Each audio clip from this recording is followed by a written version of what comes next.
જોરદાર જયકારા સાથે આ કદાચ આટલો લાંબો મારો છેલ્લો પ્રસંગ.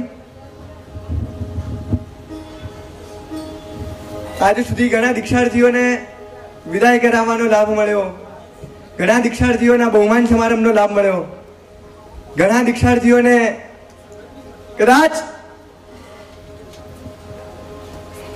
એ સંયમ ધર્મને સમજવા સુધીનું મારું પગથિયું હતું. હવે અનુભવવા માટે જઈ રહ્યો છું. એકવાર જોરદાર જયકારા સાથે આજના કાર્યક્રમની શરૂઆત કરીશું. આજે સંયમ નહીં બોલે, આજે બોલશે માત્ર ને માત્ર પરમાત્માને ગમતી એક અનુભૂતિ. આજે બોલશે પરમાત્માની આજ્ઞા માટે જીવવા માટે ઝંખતી એક આત્માનુભૂતિ. આજે બોલશે હવે સંયમ માત્ર 20 દિવસ માટે સંયમ, ત્યારબાદ સંયમનું ગુરુમાં બધું પૂરું.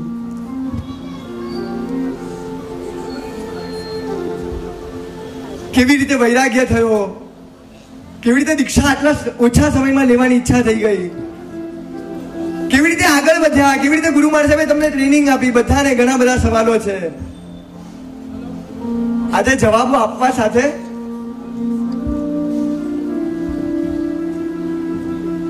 એ પરમાત્માના શાસનની ઘણી બધી એવી વાતો છે જે માત્ર ને માત્ર સાંભળીશું ને તો પણ કંઈક બચ્યાનો અહેસાસ થશે. ગુંગળામણ ઘણી છે, ડૂબવા જ આવ્યા છીએ અને છેલ્લે એક એક એક નાવિક આવ્યો. આખી બોટ ભરાઈ ચૂકી છે, એક લાઈફ જેકેટ બાકી છે અને નાવિક કહે છે ચાલ ચાલ ચાલ.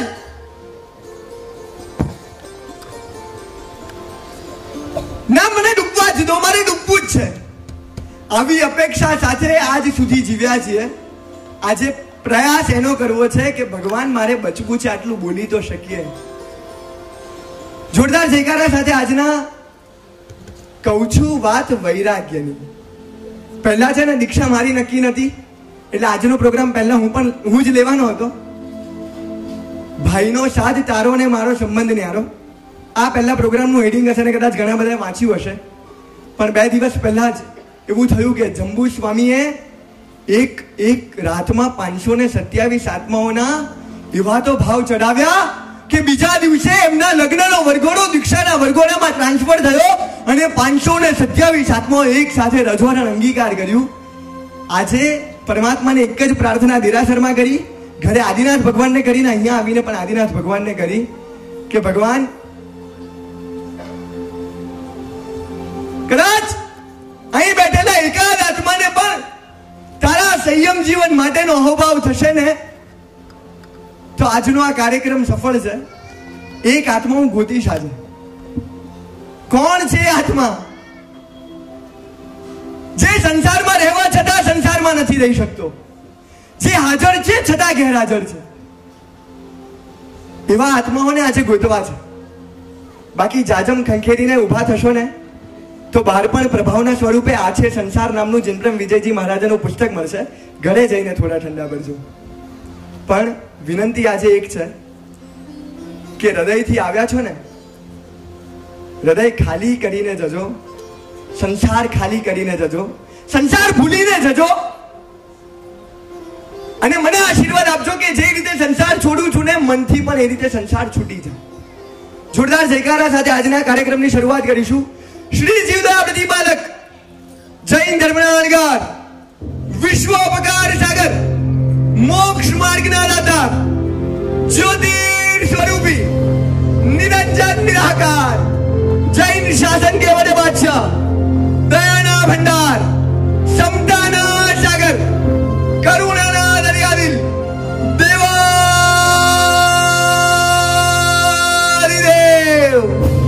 પરાર્થ વ્યસની, શ્રી હરિયંત પરમાત્મા, શ્રી જીનેશ રાજેશ્વર ભગવાન, ત્રણ લોકના નાથ, પ્રથમ રાજેશ્વર, પ્રથમ સંયમધર, પ્રથમ તીર્થંકર, ઇક્ષ્વાકુ કુળના પ્રથમ વારસદાર, નાભી રાયાનંદન, સુનંદાના વાલા, માતા મરુદેવીના લાલા, નાભી નંદન, શત્રુંજય મંદન શ્રી આદિનાથ ભગવાન કી જય જય જય જય જય જય જય જય જય.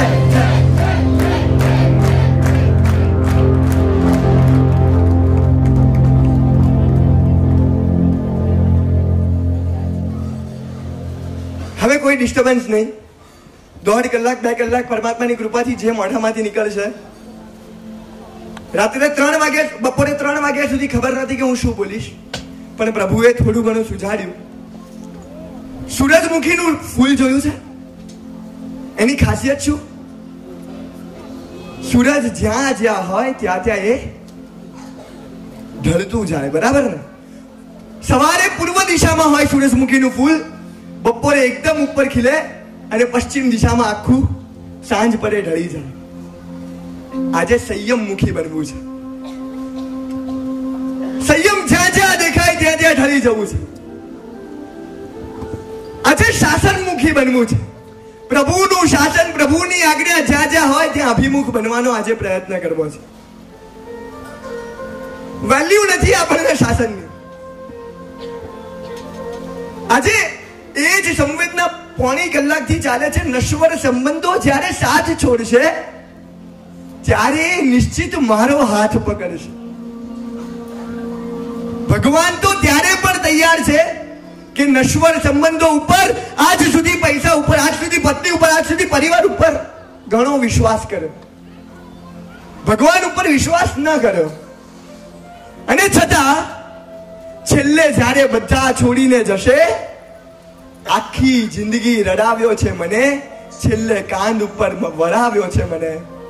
એ જ લોકો તમને સ્મશાને જશે, બાળશે, અને છેલ્લો સમય ચાલતો હશે ત્યારે પ્રભુને યાદ કરશો ને, તો પણ મારા પ્રભુ એટલા કરુણાના સાગર કે પહેલા આવી જા, હજુ તને તૈયારી હોય ને, હજુ તારી તૈયારી હોય તો મારી બચાવવાની પૂરી તાકાત છે. પણ મારો ભઈલો મને કે ભાઈ મુહૂર્ત નીકળ્યું ને પછી હું મુહૂર્ત પછી સાહેબજી પાસે રહેવા ગયો. સંયમના લક્ષ્ય એક જ વાત કીધી કે ભાઈ તું આખી જિંદગી જે મેળવવા માટે જીવવાનો છે ને એ હું છોડીશ ને, છતાં પણ તારા કરતા અધિક સુખ અને અધિક શાંતિનો રાજા હું બનવાનો છું.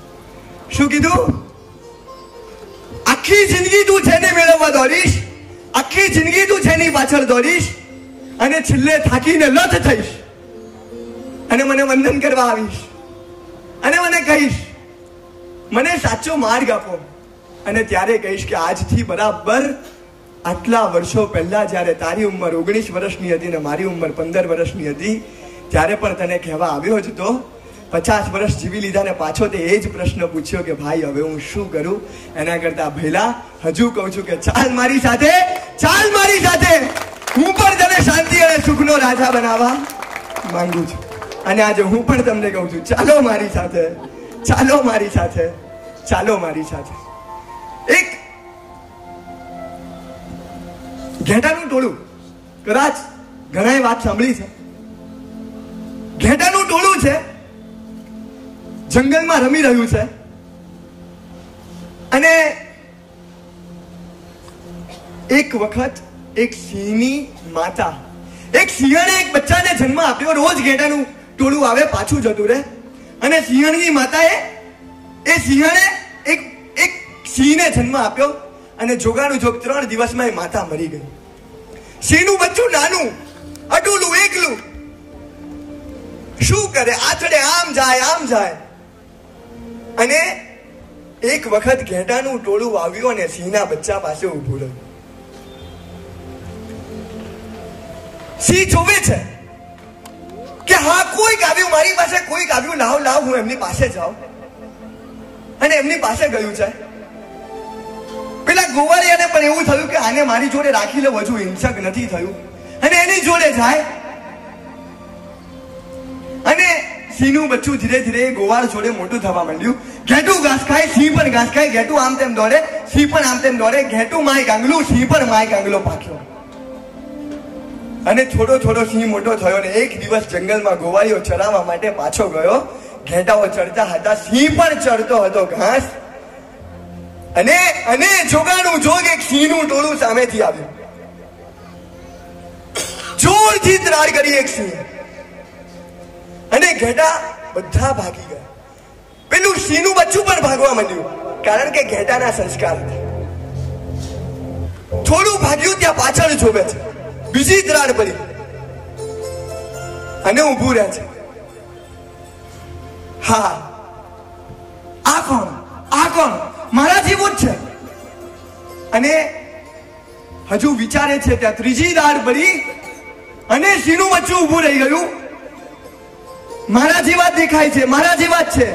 તો અત્યાર સુધી હું જેની જોડે મોટો થયો એ હકીકતમાં હું હતો જ નહીં, મારા જેવાય હતા જ નહીં. અને ધીરે ધીરે અંદરથી અવાજ કાઢવાનો પ્રયત્ન કરે છે. પહેલી વખત અવાજ કરે છે ને થોડી નાની ત્રાડ પડે. પેલા સિંહે સામી ત્રાડ પાડી, પેલું સિંહનું બચ્ચું થોડી મોટી ત્રાડ પાડે, થોડી મોટી ત્રાડ પાડે. અને એક વખત પેલા સિંહ જેવી જ આ બચ્ચું પણ ત્રાડ પાડે. અને ત્યારે ખબર પડી ગઈ કે હકીકતમાં હું ઘેટું નહોતો, હકીકતમાં હું સિંહ જ હતો.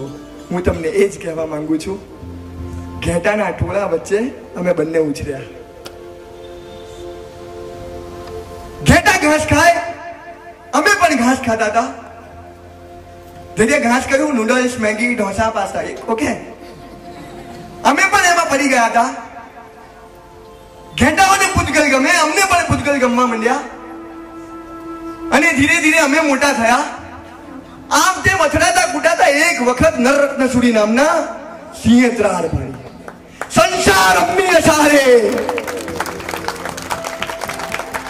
અને બે બચ્ચા ઉભા રહ્યા. વિચારતા હતા કે આ કોણ? મારા જેવા જ.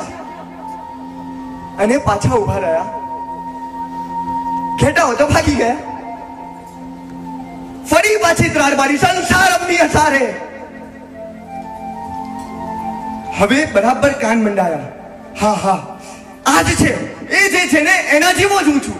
હું હકીકતમાં જેમની જોડે મોટો થયો હું હતો જ નહીં, એ મારા જેવા થયા જ નહીં. અને ત્રીજી વખત ત્રાડ પાડી. સંસાર અમ્મી અસારે. અને ત્યારે બંને સિંહના બચ્ચાઓને લાગ્યું, થોડો ટ્રાય કર્યો કે લાવ હું પણ ગર્જના કરું.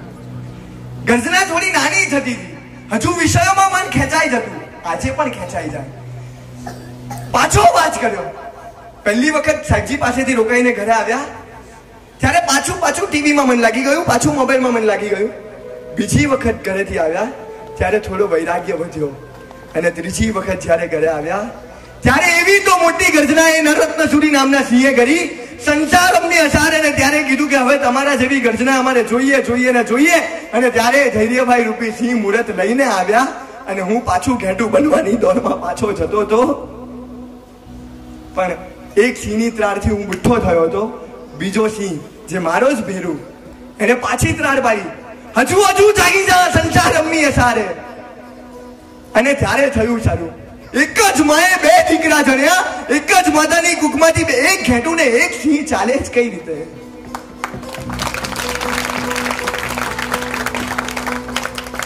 અને ત્યારે થઈ ગયું, લાવ હવે મને પણ ત્રાડ પાડવા દે.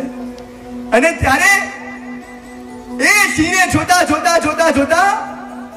એ વિતરાગ રૂપી સિંહને જોતા એ વિતરાગતા રૂપી સિંહત્વને પ્રગટ કરવા માટે આજે બે હરણ સિંહના બચ્ચા ધીમે ત્રાડ પાડવા માટે જઈ રહ્યા છે.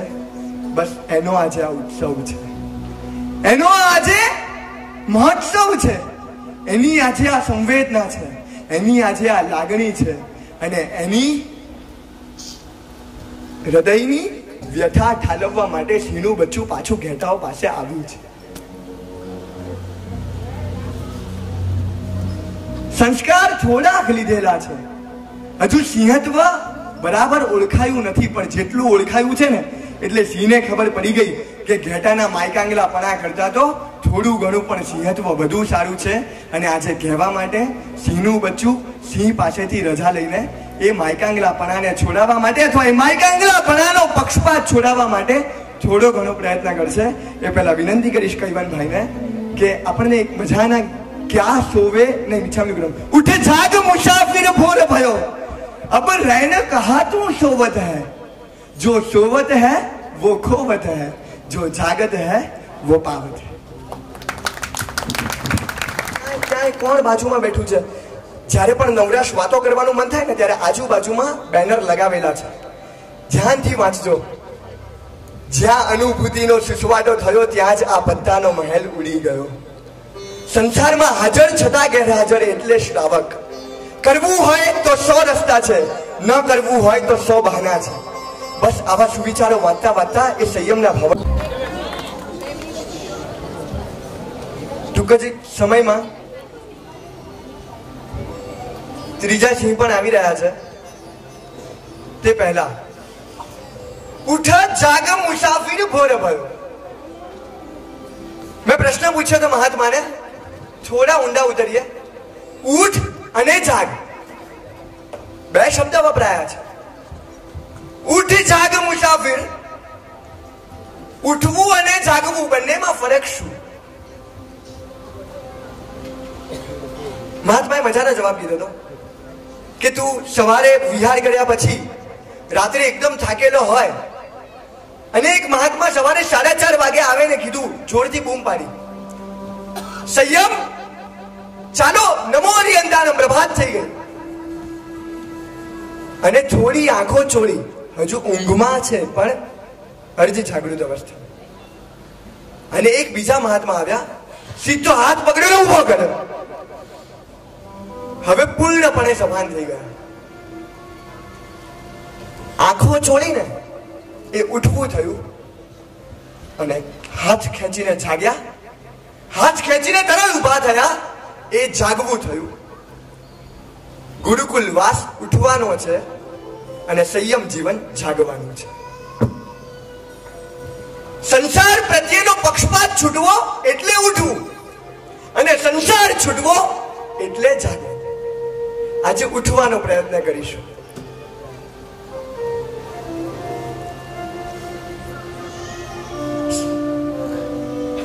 આનંદમાં તો નથી. કેવું થાય? બોમ્બે ઇન્ડિયન્સે, મુંબઈ ઇન્ડિયન્સે સતત 7 વખત લોસ કર્યા પછી જ્યારે ફર્સ્ટ ગેમ વિન કરી હશે ત્યારે કયો આનંદ હશે? હા, હશે ને? ડ્રેસિંગ રૂમમાં બધા નાચ્યા હશે, કદાચ કેક કટ થઈ હશે. બીકોઝ આટલી હાર થયા પછીની પહેલી જીત છે.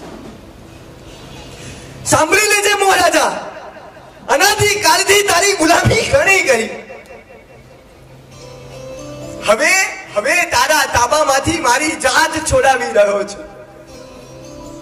આજ સુધી ઘણી ગુલામી કરી, હવે મારા ગુરુની ગુલામી કરવા જઈ રહ્યો છું. હવે આ આંખો આજ સુધી બહાર બધાને જોવા માટે, હા, પેલો શર્ટ મને પપ્પા બહુ ગમ્યો. આજ સુધી પપ્પાને ઘણું કીધું. મમ્મી છેક સિટીમાંથી, કદાચ કોઈક શોરૂમમાંથી, કદાચ ક્યાંક દુકાનમાંથી મારી માટે 3 નાઇટ ડ્રેસ લાવવા પડે. હું તો દુકાને જવું જ નહીં, 3 ઘરે લાવે, એમાંથી એક ચૂઝ કરું અને પાછી 2 મમ્મી આપવા જાય. આજ સુધી બહારની વસ્તુ માટે ઘણી આંખ ગોતી, ઘણી આંખ ફેરવી. આજે હવે આંખોને બંધ કરીને અંદર ઉતરવા માટે આંખો તૈયાર થઈ છે. આ કાન પગ નથી છતાં નાચી રહ્યા છે. ક્યારે સંભળાવશે મારા ગુરુ? સંયમ કરે મી ભક્તે સવમ સાવજ્જમ જોગમ પચખામી. સર્વ સાવધ્ય યોગોનો ત્યાગ. મને કોકે પૂછ્યું કે સંયમ અમારા બધાનો મોહ કઈ રીતે છૂટશે? અઘરું છે મારા માટે. પણ મારા ફ્રેન્ડે જવાબ આપ્યો કે 2-5 જીવનું વિચારીને સંયમ અહીંયા રોકાઈ જશે તો 14 રાજલોકના જીવોનું શું થશે? શું કીધું? 2-5 જીવો માટે સંયમ જો અહીંયા રોકાશે તો 14 રાજલોકના સકલ જીવ રાશિ કેટલા હેરાન થશે. આજે આ જ પ્રશ્ન પૂછવો છે. પુણ્યશાળી, આ હાથ છે ને, આ કેટલા બધા નખરા કરવા પડે છે. બધું જ પહેરીને છેવટે તમને બધાને બતાવવા માટે, આજ સુધી બીજાને બતાવવા માટે સોનાના આભૂષણો, ચાંદીના આભૂષણો જે પાછા ભૂતગલમાં પરિણમવાના છે, જે અહીંયાથી છોડીને જવાનું છે, એ પહેરવા માટે ઘણો સમય બગાડ્યો. હવે 14 રાજલોકના સર્વશ્રેષ્ઠ રત્ન રજોવરણ માટે મારો સમય ઇન્વેસ્ટ કરવા માટે જઈ રહ્યો છું. આ પગ ઝાલ્યા રહે તેમ નથી. હવે કદાચ બહેનો માટે, કદાચ ભાઈ માટે, કદાચ પરિવાર માટે આ પગ ઘણા ઘસાયા, ઘણા દોડ્યા, ઘણા આમ તેમ થયા. હવે આ પગ માત્ર ને માત્ર જીવ રક્ષા માટે. અને જ્યારે મમ મુંડા વિના આદેશ માંગીને એ રજોહરણ ગુરુ ભગવંત જ્યારે હાથમાં આપતા હશે, ત્યારે આ પગને કહેવું નહીં પડે, નાચ નાચ, પોતે નાચી ઉઠશે. નાચવું છે ને બધાને, ડાન્સિંગના ક્લાસ કરવા છે ને, આવો. આ નાચવાથી સંસાર વધશે અને આ નાચવાથી સંસાર ઘટશે. ક્રિયા એક જ છે. તમે 20 દિવસ પછી તમે પણ રોજ સવારે જાગીને સામરણી લઈને કચરો કાઢશો અને અમે બંને પણ રોજ સવારે દંડાસન લઈને કાચો કાઢીશું. તમારે કર્મ બંધ થવાનો છે અને અમારે કર્મ ક્ષય થવાનો છે. પ્રક્રિયા ઘણી બધી એક છે. તમે પણ કપડા ધોશો 20 દિવસ પછી અને અમે પણ કાપ કાઢીશું. કર્મ બંધ તમને થશે અને કર્મ ક્ષય અમને થશે. પ્રક્રિયા એક છે, પક્ષપાત બદલાઈ ગયો છે. તમે કપડા ઉજળા કરવા માટે તમે કપડા ધોશો, અમે આત્મા ઉજળો કઈ રીતે રહે ને એ વિચારીને કપડા ધોશો. તમે પણ દર્શન કરશો, તમે પણ ચાલશો. યસ, હમણાં ધૈર્ય આવતો હતો, ઘરમાંથી છેલ્લો નીકળ્યો, લાઈટ બંધ કરવાની એને કોકને સૂચના કરી. હવે આમાં પુણ્ય બંધ પાપ બંધની ઘટના જોવી છે. હું કહું કે ભાઈ લાઈટ બંધ કરો, તો આમાં મને કર્મ બંધ થાય કે કર્મ ક્ષય થાય? હા, કર્મ બંધ થાય કે કર્મ ક્ષય થાય? યસ. અકબર અને બિરબલ ઘણી બધી વાર કહી ચૂક્યો છું, બધાને ખબર હશે. આજે એ ઘટના પાછી લઈએ. અકબર અને બિરબલ બંને બેઠા છે. બિરબલની બુદ્ધિ બહુ, અને એક વખત અકબરને ઈચ્છા થઈ કે આજે બિરબલને ભરી રાત સભામાં ઠીકડી ઉડાડવી છે. અને અકબરે કીધું કે બિરબલ, આજે રાત્રે મને એક સ્વપ્ન આવ્યું. કયું સ્વપ્ન? હું અને તું બંને ઘોડા ઉપર જતા એક બાજુ તું પડ્યો, બીજી બાજુ હું પડ્યો. તું પડ્યો ને ગંધાતી ગટર હતી અને હું પડ્યો અમૃતનો કુંડ હતો, અત્તરનો કુંડ હતો.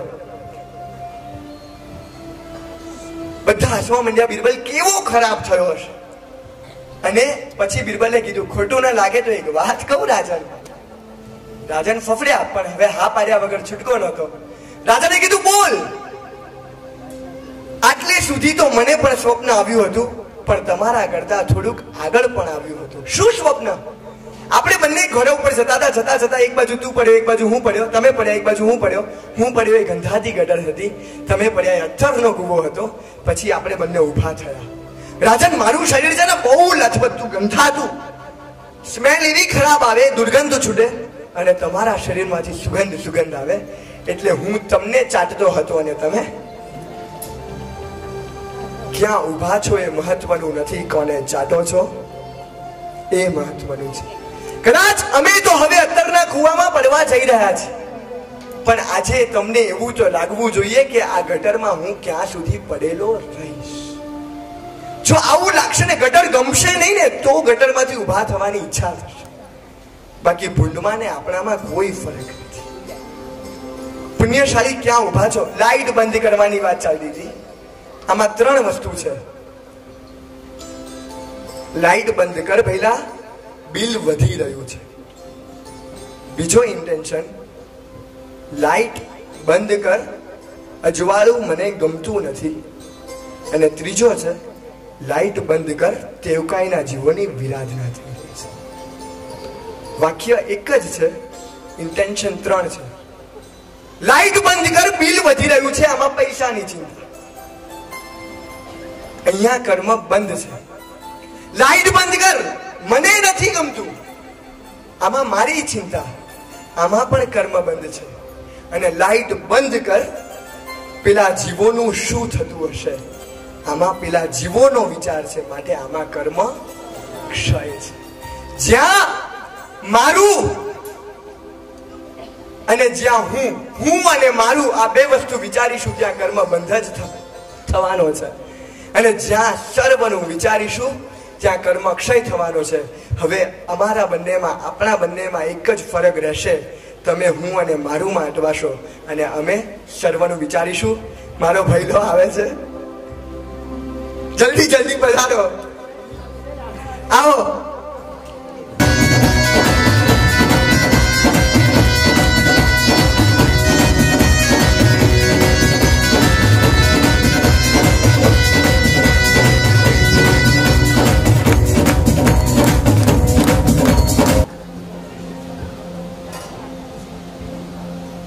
હવે છે ને નૌકાર વાળી એ જ અમારી અધિષ્ઠાયિકા રહેશે, મૌન એ જ અમારો મિત્ર રહેશે, સમર્પણ એ જ અમારું સ્વજન રહેશે. હા, તમે બધા હવે ધીરે ધીરે ધીરે ધીરે એ કાળની ગર્તામાં ધકેલાતા અમારા મગજમાંથી પણ ધકેલાઈ જશો.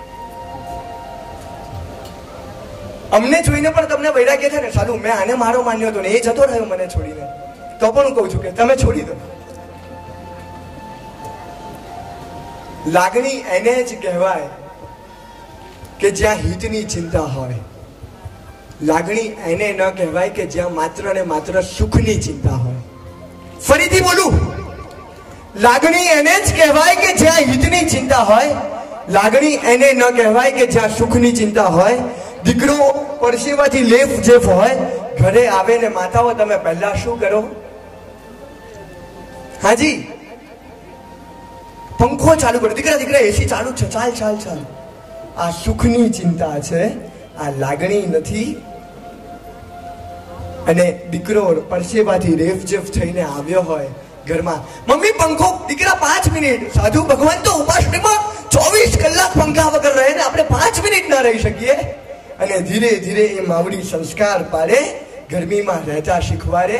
આ હિતની ચિંતા છે, આ સાચી લાગણી છે. પુણ્યશાળી ઘણી બધી એવી વસ્તુઓ છે. જિનપ્રેમ વિજયજી મહારાજાનું હમણાં એક પુસ્તક હાથમાં આવ્યું, ડિલે ઇઝ ડેન્જરસ. ફરીથી કહું છું, ડિલે ઇઝ ડેન્જરસ. મેં એક ભાઈને પૂછ્યું, ભાઈ સંસાર કેમ નથી છોડવો? મને કે ભાઈ જવાબદારીઓ ઘણી બધી છે. ઘણા બધાને એવું થતું હશે કે સંયમ પોતાની જવાબદારીથી ભાગી રહ્યો છે. મા બાપનું શું? હાજી, સાચું કેજો, થાય છે કે નથી થતું? હા, થાય છે ને. પણ હવે હું તમને એવું કહું કે એક બાજુ મમ્મી હોસ્પિટલમાં હોય અને એક બાજુ માસી હોસ્પિટલમાં હોય, દીકરાની પહેલી ફરજ શું છે? હાજી, મમ્મી. યસ, માસી પણ મારી છે ને મમ્મી પણ મારી છે, પણ મમ્મી પ્રત્યે મારું ઔચિત્ય વધારે છે અને મમ્મી પ્રત્યે મારો પ્રેમ વધારે છે. માટે મારે ત્યાં પહેલું જવું જોઈએ અને જતા જ રહો એમાં વિચારવું પડે. અહીંયા આ માતા છે ને સામે અષ્ટપ્રવચન માતા છે. અષ્ટપ્રવચન માતા મારી સાચી માતા છે અને આ માતા માત્ર મારા ભવની માતા છે. બંને હોસ્પિટલમાં છે. મારું ઔચિત્ય સાચું શું? હા, તમે કહો છો કે જવાબદારીઓ ઘણી બધી છે, સંસાર કઈ રીતે છૂટે? તમે સેકન્ડ ક્લાસ ટ્રેનમાં સ્લીપર કોચમાં જઈ રહ્યા હો, બેઠા છે ને સામે વાળો એક ગાંડો ફોનમાં વાત કરે છે. વાત કેવી કરે ખબર છે? તમે બધું ધ્યાનથી સાંભળો.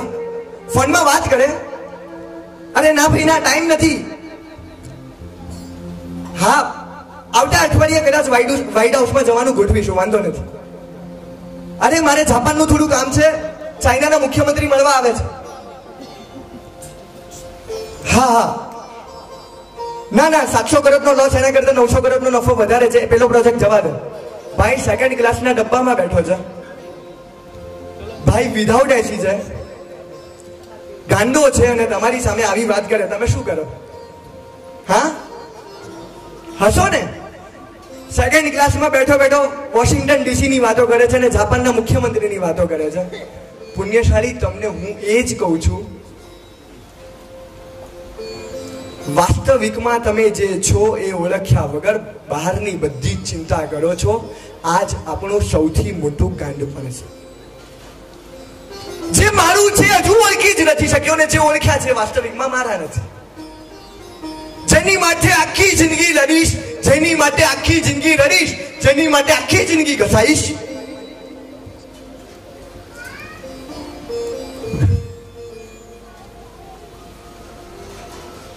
જહે સિંહોવ મિયમ ગહાય મચ્ચુ નરમ નહીં હોન તકાલે ન તસ્માયા વપિયા વફાયા કાલમ્મી તમ્મી સહરા ભવંતી. પેલું સાગર છે, સાગરમાં માછલી કાંઠે આવી છે ને માછલી બહાર આવી છે, તરફડિયા મારે છે, બચાવો બચાવો બચાવો. કોઈ સાંભળતું નથી. તરફડિયા મારતી મારતી શ્વાસ છૂટી રહ્યા છે, આજુબાજુમાં કોઈ નથી અને ધીરે ધીરે ધીરે ધીરે હલન ધીમું પડ્યું છે અને છેલ્લે સાવ સ્થિર થઈ ગઈ માછલી, એટલે કે મરી ગઈ. વૈરાગ્ય શતકની 20મી ગાથામાં શાસ્ત્રકાર મહર્ષિ આ જ વસ્તુ જણાવે. મૃત્યુના સમય એવા તો તરફડતા હશો. કોરોનાના સમય આપણે હાલત જોઈ. સ્મશાન યાત્રામાં પણ કેટલા જઈ શક્યા? હા, પુણ્યશાળી, આખી જિંદગી 60 વર્ષ, હા મારા દીકરા માટે હું જીવું છું, મારી દીકરી માટે જીવું છું, હા બસ આટલા પૈસા પરિવારનું આટલું સેટિંગ થઈ જાય ને પછી વાંધો નથી. What about you? તમારી માટે તમે શું કર્યું? હા, પુણ્યશાળી, આખી જિંદગી તમે બીજા માટે ઘસાવો છો અને જ્યારે છેલ્લો સમય આવે છે ત્યારે જે પોતાના માન્યા હતા એ જ પારકા થઈને માછલી તરફડે એમ તમને તરફડતા જોવે છે, પણ કોઈની કોઈ ક્ષમતા નથી. વધી વધીને હોસ્પિટલનું બિલ ભરી શકશે પણ તમને શ્વાસ નહીં આપી શકે. હજી ફરીથી કહું છું, હોસ્પિટલનું બિલ કદાચ વધી વધીને સ્વજનો ભરવા આવી શકશે પણ તમારા શ્વાસ તો તમને નહીં આપી શકે. અને મેં અશ્વિ દીદીની વિદાયમાં પણ કીધું હતું, યા રસ્ટિગેટ યા રિઝાઇન. બહુ સિમ્પલ લોજિક છે. સાલું આટલું સરળ સમજાય છે ને બધા મને કહે છે સંયમ સમજાય તો છે પણ સાલું છૂટતું નથી. હકીકત છે ને, પણ સમજમાં આવશે ને તો છોડવાનું મન તો થશે. આજે 6મી તારીખ થઈ, 6મી મે, 31 મે તમારા બોસ આખા સ્ટાફને ભેગો કરીને લાફો મારીને કાઢી નાખવાના એવી તમને આજે ખબર પડી. 31મી તારીખે તમે જોબ ઉપર જશો ને જોરદાર લાફો તમારા બોસ મારશે અને તમને ધક્કો મારીને કાઢી નાખશે આ ઓફિસમાંથી એવી તમને 6મી મે ખબર પડી. તો હવે તમારું આગળનું સ્ટેપ કયું હોઈ શકે? આવતીકાલે તમે ઓફિસે જઈને પહેલું શું કરો? હાજી, રિઝાઇન. યસ. કેમ? સાલું 31મી તારીખે બધા લાફો મારીને બધાની વચ્ચેથી મને કાઢી નાખશે ને મારી ઇજ્જત નહીં રહે, મને રસ્ટિગેટ કરી નાખશે એવી મને આજે ખબર પડી. તો મારે એના કરતા પહેલા સામેથી આ જોબ છોડી દેવી જોઈએ, એટલે કે રિઝાઇન આપી દે. બધા સંમત છે? ભાઈઓ જેટલા સંમત હોય આ વસ્તુ માટે હાથ ઊંચા કરો. રસ્ટિગેટ થવાના છીએ ખબર છે, એના કરતા પહેલા રિઝાઇન આપી દેવું વધારે સારું છે.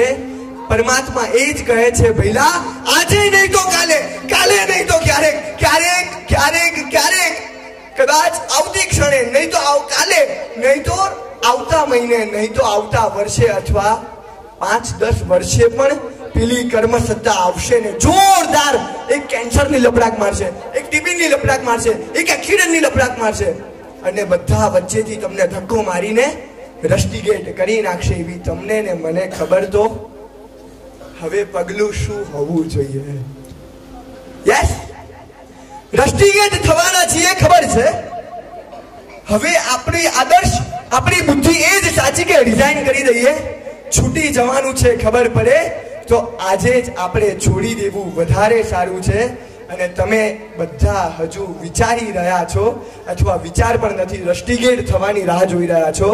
અને એક 15 વર્ષે, એક 20 વર્ષે અને એક 19 વર્ષે હજુ સંસાર જોયો જ નથી, સંસાર ભોગવ્યો જ નથી, સંસાર અનુભવ્યો જ નથી ને એની પહેલા એ લોકો સંસારને લાત મારીને નીકળી રહ્યા છે. એમને ખબર છે કે રસ્ટિગેટ થવાનું છે, એની પહેલા રિઝાઇન આપી દેવું આ સાચી બુદ્ધિ છે. હવે પ્રશ્ન એવો આવશે કે સંસાર ભોગવ્યો છે જ ક્યાં? હાજી, સંસાર જોવો તો ખરા, તો ખબર પડશે કે કેવો મધ જેવો મીઠો છે. પહેલા તો હું એમ કહું છું કે બધાને અનુભવ છે ને, મધ જેવો મીઠો લાગે છે ને બધાને? હા હા. આ હસવા પાછળની વેદના પણ તમે જાતને પૂછજો. આ હસી રહ્યા છો, કેટલો ભાર વર્તાઈ રહ્યો છે. તમને પણ ખબર છે કે ચાલુ મારે મરી મરીને જીવવું પડે એવી પરિસ્થિતિ અમુક વાર થઈ રહી છે. કોકને માનસિક પ્રોબ્લેમ છે, કોકને શારીરિક પ્રોબ્લેમ છે, કોકને ફાઇનાન્શિયલ પ્રોબ્લેમ છે. બસ થીગડા મારી મારીને આખો શર્ટ ફાડી નાખશો ને બચશે થીગડા, પછી પહેરવા લાયક રહેશે નહીં. પુણ્યશાળી સંસાર ભોગવ્યો જ નથી, તમે કઈ રીતે સંસાર છોડી શકો? હું તમને પૂછું છું કે તમે આટલા મોટા થઈને ઉકાળ્યું પણ શું છે? હા, એક ક્રિકેટના મેદાનમાં એક બેટ્સમેન આવે અને બેટિંગ કરે એક બોલ માટે. બેટિંગ કરીને એક પ્લેડ કરી, બેટ મૂકી દીધું, હવે દોડતો બોલિંગ કરવા પહોંચ્યો. હવે સામે બેટ્સમેન તો કોઈ છે નહીં, પણ એના સંતોષ માટે 2 બોલ ફેંકી દીધા. હવે મન થયું હું ફિલ્ડિંગ કરવા જાઉં. હવે ફિલ્ડિંગ કરવા ગયો. ફિલ્ડિંગ કરીને એક જ બોલમાં એને થયું કે હવે હું અમ્પાયર બની જાઉં, અને અમ્પાયર બન્યો. અને છેલ્લે એને થયું કે ના ના, હવે મારે ઓડિયન્સ બનવું છે, એટલે સીટ ઉપર જઈને તાળી વગાડવા માંડ્યો. પુણ્યશાળી છેલ્લે એને મળશે શું? કઈ નહીં. વાય? બીકોઝ એની પાસે લક્ષ્ય જ નહોતું. મારે બેટિંગ કરવી છે, મારે બોલિંગ કરવી છે, મારે ફિલ્ડિંગ કરવી છે, મારે ઓડિયન્સ બનવું છે કે મારે અમ્પાયર બનવું છે, પહેલા નક્કી કરવું પડે. અને એની સામે એક બેટ્સમેન આવ્યો, ખબર હતી કે મારે ફટકાવાળી કરવી છે ને મારે ટીમને જીતાડવી છે. બેટિંગ આવીને એવા તો ફટકા ચાલુ કર્યા, 10 ઓવર સુધી ટકી ગયો અને સેન્ચુરી મારી. બીકોઝ એની પાસે લક્ષ્ય ક્લિયર હતું. તમારી બધી પ્રવૃત્તિ, એક નાનો દીકરો જન્મે, ગુગરો જ એની માટે જીવન મરણનો સવાલ હોય. ઉમા શેની માટે કરે? ગુગરો ગુગરો ગુગરો. મમ્મી હાથમાં ગુગરો આપે એટલે ચૂપ થઈ જાય. 7 વર્ષનો 8 વર્ષનો થાય, મમ્મી ડોલ ડોલ ડોલ રિમોટ કંટ્રોલ કાર. એની માટે ઉમા કરે. એ મને પહેલા બેટિંગ કરવી હતી, હવે બોલિંગ કરવા આવ્યો. એ મળે એટલે શાંત થયો. હવે એને ફિલ્ડિંગ કરવા જવું છે. મમ્મી પેલી છોકરી પેલી છોકરી પેલી છોકરી ઉમા ચાલુ થાય. એ મળે એટલે શાંત થાય. હવે એને અમ્પાયર બનવું છે, પૈસા કમાવા જાય, એની માટે ઉમા કરે. આ પેલી છોકરી રડે છે એનું ઉમા, અને તમે 45 વર્ષે પેમેન્ટ માટે લબર ધક્કા ખાઓ ને તમારું ઉમા બંને સરખું જ છે. હા, ગંભીરતાથી વિચારજો. એ નાના લક્ષ્ય માટે દોડે છે, તમે પણ નાના જ લક્ષ્ય માટે દોડો છો. મોટા થઈને પૈસા માટે ઉમા કરવાનું. થોડા મોટા થાવ, મારા દીકરા સેટલ થાય એની માટે ઉમા ચાલુ થાય. એ સેટ થાય પછી શાંતિ. હા, હવે મારું શું? હવે પોતાની વ્યવસ્થા કરવા માટે ઉમા ચાલુ થાય. અને પોતાની વ્યવસ્થા ચાલુ થાય ત્યાં ઉમા પણ બંધ થાય ને શ્વાસ પણ બંધ થાય. છેલ્લે મળશે શું તમને? હા, છેલ્લે શું મળશે? કાંઈ જ નહીં. બીકોઝ તમારી પાસે લક્ષ્ય જ નથી. હું તમને ફરીને દરેક પ્રોગ્રામમાં પ્રશ્ન પૂછું છું, તમે કેમ જીવી રહ્યા છો?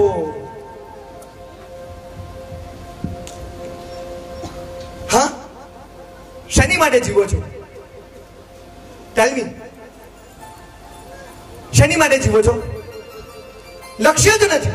તમે વાપરો છો કેમ? ખાવાનું કેમ બનાવો છો? ભૂખ લાગે છે. તમે કમાવા કેમ જાઓ છો? પરિવારને સાચવવા. તમે જીવો છો કેમ? આ લક્ષ્ય પ્રત્યેની કટિબદ્ધતા બંધાશે. મારો આ મનુષ્ય ભૂમાં જન્મ કેમ થયો છે આ ખબર પડશે ને ત્યારે આ સંસારમાં એક ક્ષણ પર રહેવાની કદાચ રહેવું પડશે. પણ એ માણસ કેવી રીતે, એ શ્રાવક પરમાત્માએ એક શાસ્ત્રમાં કીધું છે કે મહિના પહેલા મરી ચૂકેલા મરદાઓ, ઘણા બધા મરદાઓ વચ્ચે એક જીવતો માણસ જે રીતે જીવતો હોય, દુર્ગંધ છૂટતી હોય, મરેલા માણસની લાશો પડી હોય અને એની વચ્ચે એક માણસને પોતાનું આખું જીવન પસાર કરવાનું હોય અને માણસ કઈ રીતે જીવી શકે, બસ એવી જ રીતે પ્રભુના શાસનનો શ્રાવક સંસારમાં જીવતો હોય. ક્યારે નાક દબાવ્યું છે કે મારે એસી વાપરવું પડે છે? ના ના ના ના, મને દુર્ગંધ આવે છે, પેલા તેવું કહીને જીવોની હિંસા. આવું નાક ક્યારે દબાવ્યું? વિચાર પણ આવ્યો કે આ એસી માં જીવો છે, હેલોજન નહીં, મારે દીવા વાપરવા જોઈએ. આવું જો પ્રોગ્રામ જે નક્કી કરતા હોય એમને વિચાર આવે ને તો કદાચ પક્ષપાત સુધી તો એ પહોંચ્યા છે. ભલે અમલમાં ન આવી શકે પણ વિચારમાં તો ચોક્કસ પ્રભુની આજ્ઞા હોવી જ જોઈએ. બસ આજે એક જ વિનંતી કરીએ પ્રભુને. આ વ્યક્તિ 2 વર્ષ પહેલા શાશ્વત નમૂનામાં પરિવાર વાળા ઓળખે, તમને બધાને પરિચય આપો. એનું મોજું પણ બ્રાન્ડ સિવાયનું હતું નહોતું. પિતાજીને ખબર ના હોય અને 10,000 રૂપિયાની ખરીદી કરી લે. એટલા તોફાનો કર્યા છે. રાત્રે 1:30 વાગે કોલેજ પાસેથી નીકળે અને વોચમેનને પથરો મારે અને ભાગી જાય. આ તો નાનામાં નાનું તોફાન છે એમના જીવનનું. આવા તો કેટલા તોફાન. અને બસ એશો આરામ માટે જિંદગી મળી છે કે રોજ એના મોઢામાં કંઈક ને કંઈક પૂજા કદાચ કરતા હશે, કરવી પડતી હશે, પણ બીજું કોઈ જ લક્ષ્ય નહોતું. બસ સંસારની મોજ મજા કરવી છે, એશ આરામ કરવી છે. પણ એક દીક્ષા વિતરાગ રત્ન વિજયજી મહારાજાની જોઈ અને મન બદલાયું. સાલું હું શેની માટે જીવું છું? આ પ્રશ્ન મગજમાં આવ્યો અને મન બદલાયું. 2 વર્ષનો સખત પુરુષાર્થ કરીને સાલું -5 ડિગ્રીમાં રહેવાની ટેવ જે માણસને પડી હોય એ 45 ડિગ્રી વાળા અમદાવાદમાં આવે ને તો એ રહી ન શકે. પણ આને તો 45 ડિગ્રી વાળા અમદાવાદમાં જ પોતાના ઘર બનાવવાનું વિચારી લીધું છે. પુણ્યશાળી એને ખબર પડી ગઈ છે કે વાસ્તવિકમાં હું જ્યાં હતો ને એ તો ગટરથી પણ ગંધાતી વસ્તુ હતી અને આ જ જન્મમાં મારી તાકાત છે કે હું અમૃતના કુંડ સુધી પહોંચી શકીશ. બીજા એકેય ભાવમાં તમારી પાસે પગ નહીં હોય ગટરમાંથી ઊભા થવા માટે ને અમૃતના કુંડ પાસે પહોંચવા માટે. આજે તમારી પાસે પગ છે પણ ખાલી મગજ જતું રહ્યું છે. મારે ઊભું થવું છે એવો વિચાર જ નથી આવતો. આજે આપણે વિચાર લાવવા તરફ પ્રયત્ન કરીએ, મનમાં આંખો બંધ કરીને. બસ 25 તારીખે મારી પણ દીક્ષા થવાની, આવો વિચાર તો કરીએ.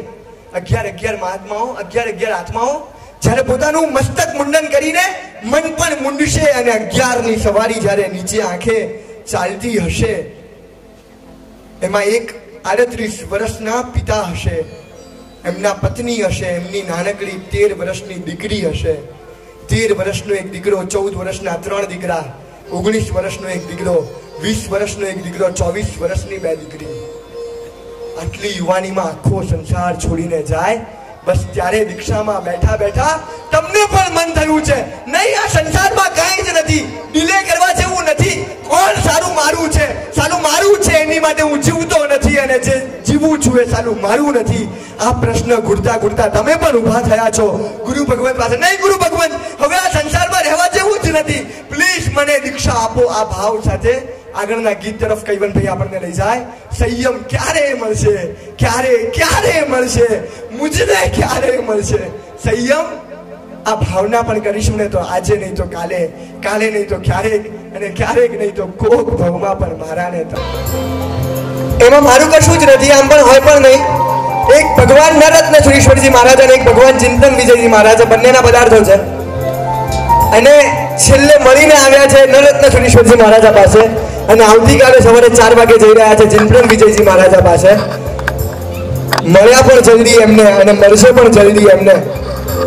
થોડું મોડું થયું છે, કાલે સવારે વહેલું જાગવાનું છે. ખૂબ ખૂબ ખૂબ આત્મીયતા છે.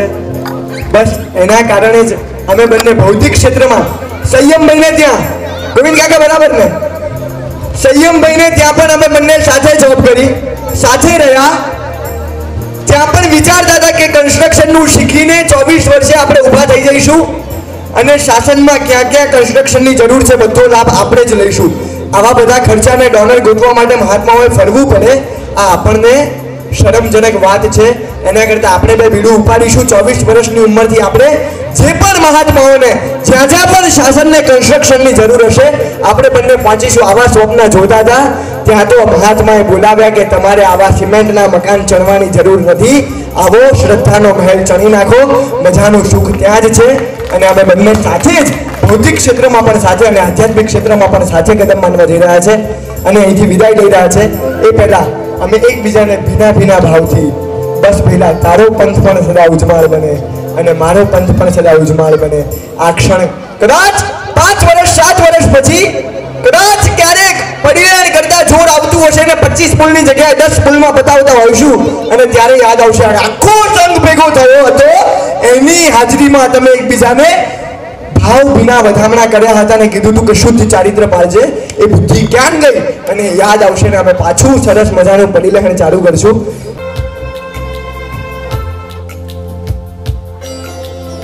અનાધિકારના સંસ્કાર છે ને એટલે આવી વાતોમાં કદાચ સહજ કંટાળો આવી જવો વધુ કદાચ શક્ય છે. મારો પૂરો પ્રયત્ન કરું છું પણ દીકરો સમજીને માફી આપજો. પ્રેક્ટિકલ એક્ઝામ્પલ,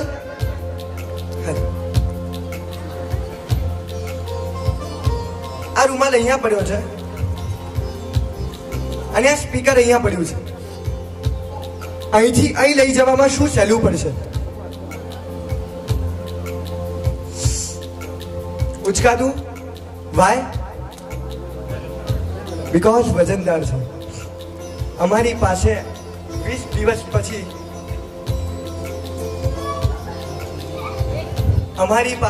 દિવસ પછી એક છાપ જેટલો પરિગ્રહ હશે. સફેદ વસ્ત્ર હશે 2 જોડી, રજવારણ હશે, મુપદ્દી હશે, આસન હશે, 2-4 પુસ્તકો હશે, કામળી હશે, ઘરો હશે ને એક જગ્યાએથી બીજી જગ્યાએ વિચરતા હોઈશું. હવે અહીંથી લઈને સિદ્ધશિલા માટે કોણ વેલ્યુએબલ ને કોણ સહેલું? હા, સમજાયું? હા, મારી પાસે 60 લાખની પ્રોપર્ટી છે, મારી પાસે 7 પ્રોપર્ટી છે, મારી પાસે 2 દીકરા છે, મારી પાસે પત્ની છે. આ બધો ભાર આ છે, મારી પાસે કાંઈ જ નથી. અહીંથી અહીં જવામાં કોને ઈઝી પડશે? હા, રૂમાલ. જેટલા હલકા થશું આનો મતલબ એ કે ભેગું કરવામાં સુખ નથી, છોડવામાં સુખ છે. ભેગું કરવામાં સુખ નથી, છોડવામાં સુખ છે. યાદ આવે? હા, આટલી મજાની ભાવધારા ચાલી રહી છે. યસ. અને હમણાં હું જતો તો કોઈની ઉપર આક્ષેપ નથી કરવા. આટલી સરસ કદાચ કોઈક મહાત્મા પ્રવચન આપી રહ્યા છે અને વૈરાગ્યની ધારા પકડાઈ છે અને એક ભાઈ વચ્ચે ઊભા થઈને કહે કે પ્રભાવના કેટલી છે? પ્રભાવના શું રાખી છે? મજાની ધારા ચાલી રહી છે અને કોઈક આ પ્રશ્ન પૂછે તો કેવા લાગે? હા ભાઈ, ગાંડા જેવા છો, આટલી સરસ ધારા ચાલે છે ને આવો વાહિયાત પ્રશ્ન? ના ના, હું તો પ્રભાવના માટે જ આવ્યો છું. અને પુણ્યશાળી આપણે એને મૂર્ખા ગણીએ. આ મનુષ્ય જીવન આખી વૈરાગ્યની ધારા છે અને આમાં મને પત્નીની પ્રભાવના કેટલી મળશે, મને પૈસાની પ્રભાવના કેટલી મળશે, મને પ્રસિદ્ધિની પ્રભાવના કેટલી મળશે, મને પરિવારની? આવા પ્રશ્નોમાં જ આખી વૈરાગ્યની ધારા, આખું પ્રવચન આપણે ઢોળી નાખીએ. આપણે કેવા કહેવાઈએ? પ્રશ્ન સમજાય છે બધા મારા?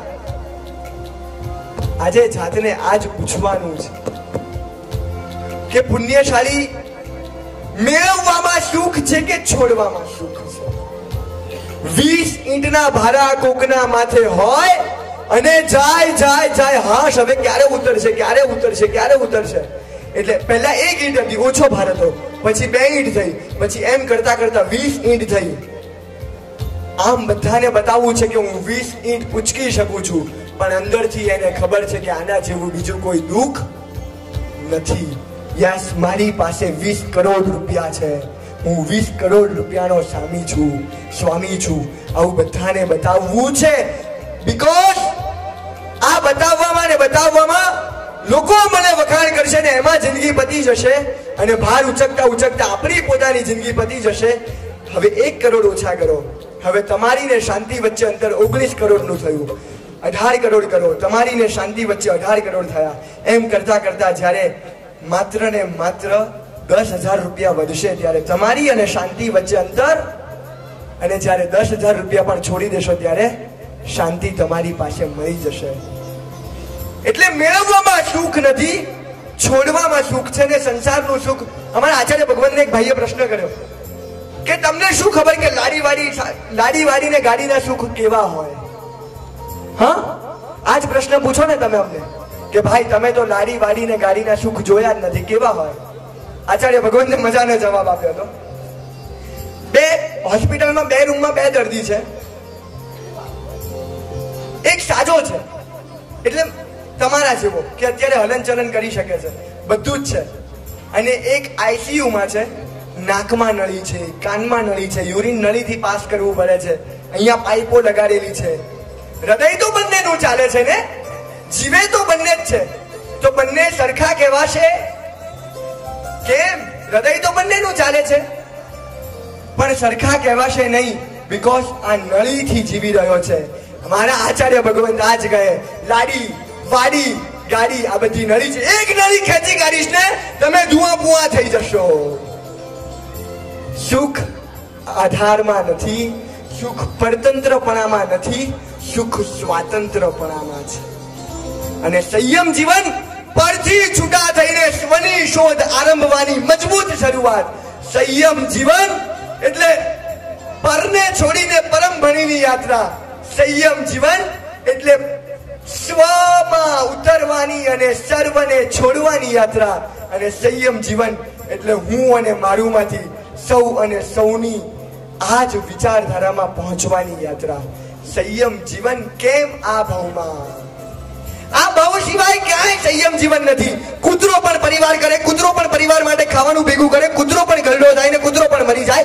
માણસ પણ પરિવાર કરે, માણસ પણ પરિવાર માટે ખાવાનું ભેગું કરે, માણસ પણ કમાવા જાય અને માણસ ગરડો થાય ને માણસ પણ મરી જાય. તો માણસ અને કૂતરામાં ફરક શું?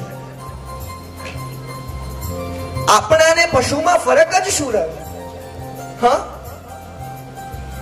4 મિત્ર મારા સાહેબને કાલે પત્ર આવ્યા, વાંચવા આવજો કરે. કેવા શબ્દો વાપર્યા છે, કેવા ભાવ વ્યક્ત કર્યા છે. હું કેવો માય કાંગલો. અમે 5 મિત્રો હતા. કલ્યાણ મિત્ર જીવનમાં શું કરી શકે? બધાને શેફાલી વાળાને ખબર હશે. પ્રીત, તીર્થ, મનન, દેવર્ષ ને સંયમ, 5ની સરસ મજાની ટોળકી ગાર્ડનમાં રમવા જાય તોય સાથે, કદાચ અષ્ટપ્રકારી પૂજા કરવા જાય તોય બૂમ પડે સંયમ, પ્રીત, તીર્થ, મનન, દેવર્ષ.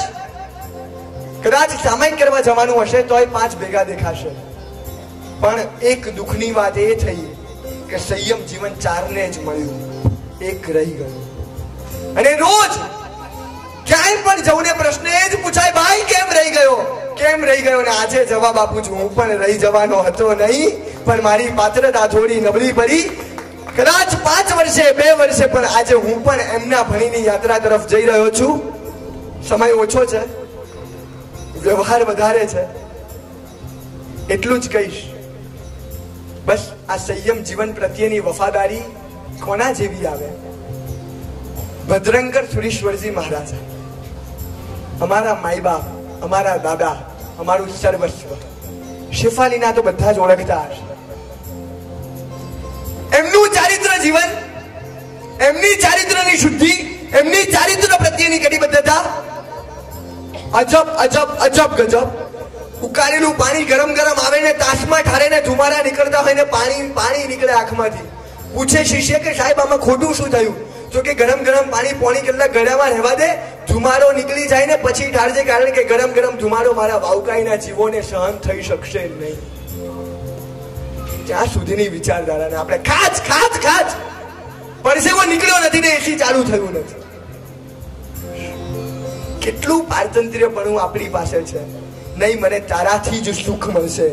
બસ આ માન્યતા જ્યારે ભૂસાશે ફરી ફરીને કહેવાનું મન થાય સાવ જૂઠું જગત, કોઈ તારું નથી. મુખ સગળી મમત, કોઈ તારું નથી. કોણ કોનું અને એ ક્યાં લગી? કોણ કોનું અને એ ક્યાં લગી છે બધું મનગળત. કોઈ તારું નથી.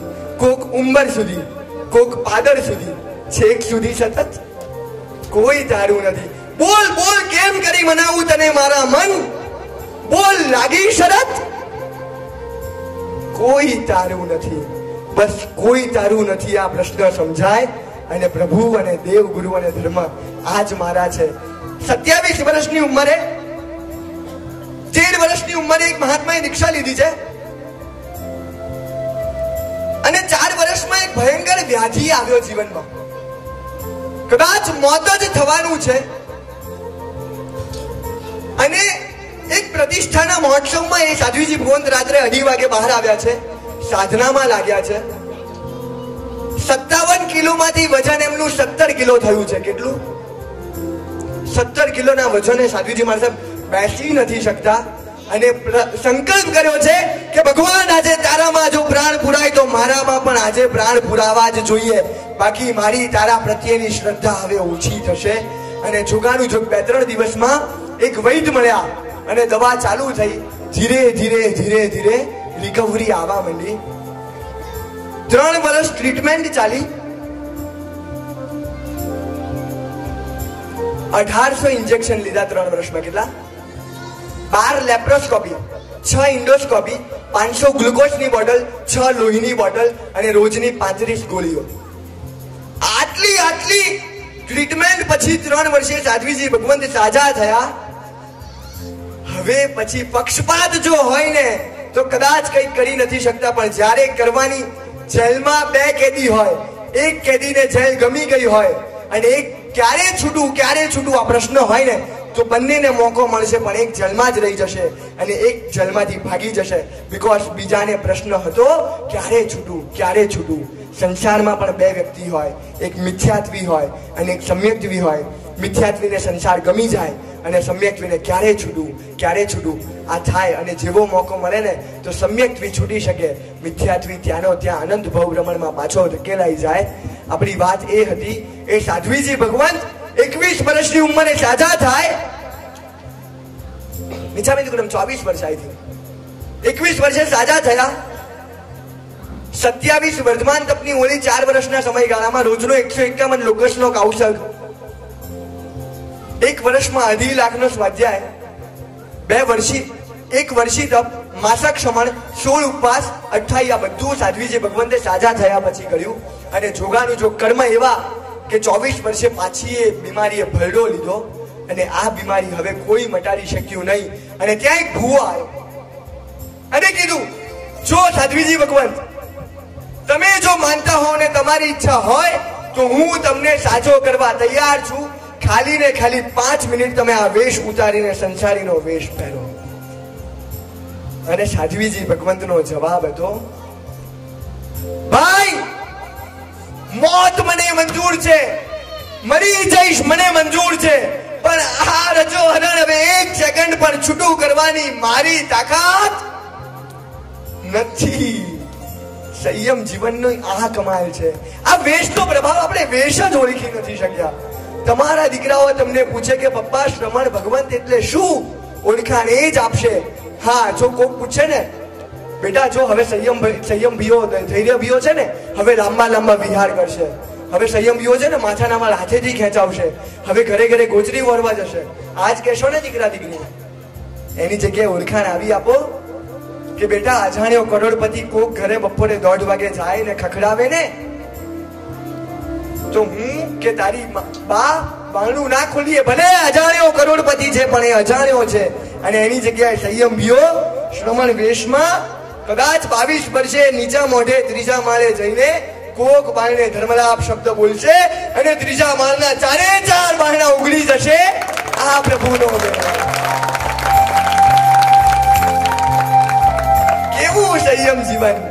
કેવું સંયમ જીવન. ધન મુનિવરા ધને ધને મુનિવરા. બસ છેલ્લો પડાવ લઈને આપણે અહીંયા હજુ અલ્પ વિરામ છે. સંકલ્પ એવો કર્યો છે, કહી દઉં છું કે 3 દિવસના આ અનુષ્ઠાનોમાં પ્રભુની આજ્ઞાની શુદ્ધિ કદાચ પૂર્ણપણે નહીં, પણ 10% પણ સાચવી નથી શકાય. પ્રભુ મિચ્છામિ દુગ્ધમ, પણ બસ તારી કૃપા એવી વરસાવજે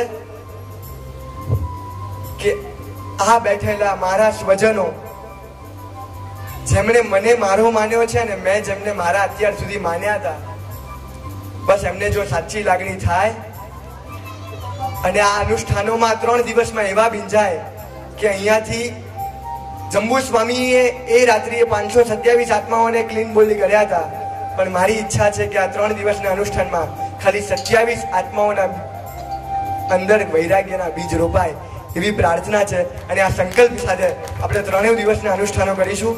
વિનંતી કરીશ, ધન ધન મુનિવરા. હા, અનુમોદના.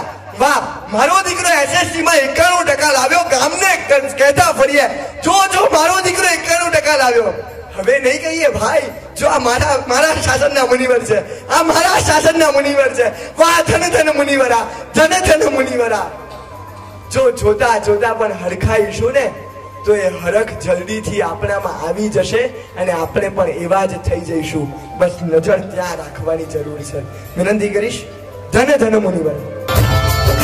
સ્વપ્ને પર દુઃખની પ્રવૃત્તિ ન ભારે. આમ્રપાલી ફ્લેટ પાસે બનેલી સત્ય ઘટના. એક દીકરી એક્ટિવા લઈને જઈ રહી છે, જૈનની દીકરી છે, અને એક માણસ એની જોડે ભટકાયો છે, એક્સિડન્ટ થયો છે, માણસ પડી ગયો છે. દીકરી ઊભી થઈ છે, દીકરી પાસે ગઈ છે અંકલને ઊભા કરવા. અંકલ પ્લીઝ ઊભા થાવ. હાથ લાંબો કર્યો છે, અંકલે ના પાડી, હું તને હરી શકીશ નહીં. અને દીકરી દૂર ઊભી રહી. અંકલ ઊભા થયા, હસતા હસતા ચાલી ગયા. થોડું માથામાં વાગ્યું હતું. દીકરી જોઈને આમ થયું કે સાલું કઈ રિસ્પોન્સ ના આપ્યો, આવો એક્સિડન્ટ થયો, મારાથી ભૂલ થઈ. કઈ બોલ્યા વગર ચાલી ગયા. અને બીજા દિવસે પિતાજી જોડે એક્ટિવા પર જતી હતી અને એ જ ભાઈને જોયા અને પિતાજીને કીધું, પપ્પા પેલા ભાઈને મેં કાલે એક્સિડન્ટ કર્યો હતો અને છતાં પણ મને કાંઈ ન બોલ્યા, હસતા હસતા જતા રહ્યા, મને અડ્યા પણ નહીં. અને ત્યારે પિતાજીએ કીધું, આ ભાઈ નથી, આ આપણા જૈન શાસનના શ્રમણ ભગવંત છે. દીકરીને એટલી પણ ખબર નથી. આગળ વધીને એ દીકરી મહાત્મા પાસે જાય છે. મહાત્માને કહે છે, મહાત્મા કેવી પ્રસન્નતા, મેં તમને આટલી ઠોકી, આવી રીતે એક્સિડન્ટ કર્યો, છતાં તમે કાંઈ રિસ્પોન્સ ના આપ્યો. મહાત્માએ કીધું કે આમાં મારા કર્મનો જ દોષ હતો. અને કર્મની થિયરી દીકરીને એવી તો સમજાઈ. ધીરે ધીરે મહાત્માઓનો પરિચય થયો. સાધ્વીજી ભગવાન પાસે જતી થઈ અને એ દીકરી કે જેને જૈન શ્રમણ કોણ કહેવાય એ ખબર નથી ને આ પ્રવૃત્તિ, આ પ્રસંગથી એનું મન પીગળ્યું એવું પીગળ્યું કે અત્યારે એ દીકરી મજાનું સંયમ જીવન પાડી રહી છે. ધને ધને મુનિવરા, ધને ધને મુનિવરા. વિરાટ કોહલી આઉટ થયો અને આઉટ થઈને પેવેલિયનમાં એસીની રૂમમાં ઠંડુ પાણી પીવે છે અને રોહિત શર્મા પરસેવો પાડે, આટલું દોડે, પણ બંનેમાં સુખી કોણ? Question again. Virat Kohli out થયો છે, પેવેલિયનમાં એસીમાં ઠંડુ પાણી પીવે છે અને રોહિત શર્મા નોટ આઉટ છે, હજુ પણ પરસેવા પડે છે, હજુ દોડે છે, પણ સુખી કોણ? રોહિત શર્મા. બીકોઝ હજુ પીચ ઉપર ઉભો છે, તમે એસીમાં બેઠા છો, તમે ઠંડુ પાણી પીવો છો, અમે ખુલ્લા પગે ચાલીશું, અમે પરસેવો પાડીશું, પણ અમે નોટ આઉટ હોઈશું અને તમે આઉટ છો. સુખી કોણ? દેહની સુખશીલતા. ગૌરવભાઈ ગૌરવ, શેફાલીનું ગૌરવ. 4 આત્માઓએ રજવાડન લીધું હતું. કદાચ 17 વર્ષની ઉંમરે કે 15 વર્ષની, 16 વર્ષની કે 18 વર્ષની ઉંમરે સંસાર છોડ્યો હતો. જે દીકરાને કદાચ પીઝા મમ્મી આવા જ જોઈએ, ઢોસામાં આ ટેસ્ટ નહીં ચાલે, આવા ફરિયાદ હતી, એ દીકરો આજે પ્રભુનું શ્રવણ જીવન પાડીને દરેક વસ્તુમાં સુદર્શન ચૂર્ણ નાખીને વાપરી રહ્યો છે. ધન ધન મુનિવરા. કદાચ જે દીકરો મમ્મી મને તારા વગર નહીં ચાલે, મમ્મી મને નહીં ચાલે, આ ગંદકીમાં રહેવું મને નહીં ફાવે, મમ્મી આ વસ્તુ નહીં ચાલે, કદાચ એવો કદાચ ગંદકીથી અકળાયેલો. અને એ જ દીકરો જ્યારે પોતાના ગુરુભાઈ કે પોતાના ગુરુને વોમિટ થાય અને હોશે હાથ ધરે અને કહે કે વાહ પ્રભુ, અમૃત આપ્યું. આ પ્રભુના વેશની તાકાત છે. ફરીથી એકવાર જોરદાર ઘોષ સાથે. 3 જ પોઈન્ટ છે હવે. પરમ દિવસે વર્ષીદાનમાં કદાચ જાહેરાત થાય કે 1 ગ્રામ સોનાની ગીની આપવાની છે દરેકને, શું થાય? હાજી ભાઈ, અમે તો ઘરના ઇન્વિટેશન વગર પણ આવી જઈશું. અને કદાચ પ્રભાવ ના હોય સોનાની ગીનીને, એક ભાઈ ઉભો હોય અને અહીંયા 1000 પબ્લિક હોય અને એવી ધક્કા મુક્કી થાય, એવી ભીડ થાય, પેલો આપે સોનાની ગીની પણ ધક્કા એને એવા વાગે કે સાથે આક્રોશ પણ આપે કે સાલા કેવી રીતે લે છે આ લોકો, કાંઈ સેન્સ નથી આ લોકોમાં, સોનાની ગીની માટે આવા ધક્કા મુક્કા. અને સાથે પંચ મહાવ્રત ધારી એ જ ભીડમાંથી આગળ વધતા હોય, પેલો હાથ ધરે સોનાની ગીની માટે અને પંચ મહાવ્રત ધારી શું જવાબ આપે? નથી જોઈતું, મારે શું કામ છે? અને પેલો અહોભાવથી મસ્તક નમાવે. આનો મતલબ એ કે આપતા આપતા પેલો બધાને આક્રોશ આપતો હતો અને જ્યારે ના પાડી એને નમન કર્યું. તમે માંગો છો તો સાથે આક્રોશ મળશે, તમે છોડો છો તો સાથે આનંદ મળશે. તમારે શું જોઈએ છે? હા, બહુ સમજવા જેવી વાતો છે, વાતો ઘણી કરવી છે. એક ભાઈ એવા હોય કે જે કમાઈ ન શકતા હોય, જે ભિખારી હોય અને ભૂખ્યો મરે, પણ બીજો ભાઈ એવો હોય કે હીરા બજારમાં મોકાની દુકાન હોય છતાં ભૂખ્યો મરે તો મૂર્ખનો સરદાર કોણ કહેવાય? હીરા બજારમાં મોકાની દુકાન હોય છતાં ભૂખ્યો મરે છે. ભાઈ, તારામાં આવડત નથી, તારામાં સમજણ નથી.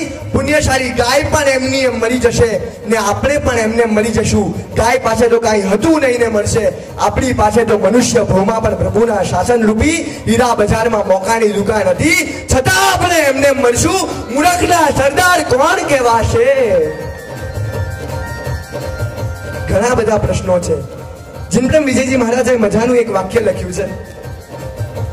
આપને ખબર પડે સગાઈ નક્કી થઈ રહી છે અને ખબર પડે કે સામેવાળા પાત્રને 4થા સ્ટેજનું કેન્સર છે. પુણ્યશાળી કેટલા લગ્ન કરે?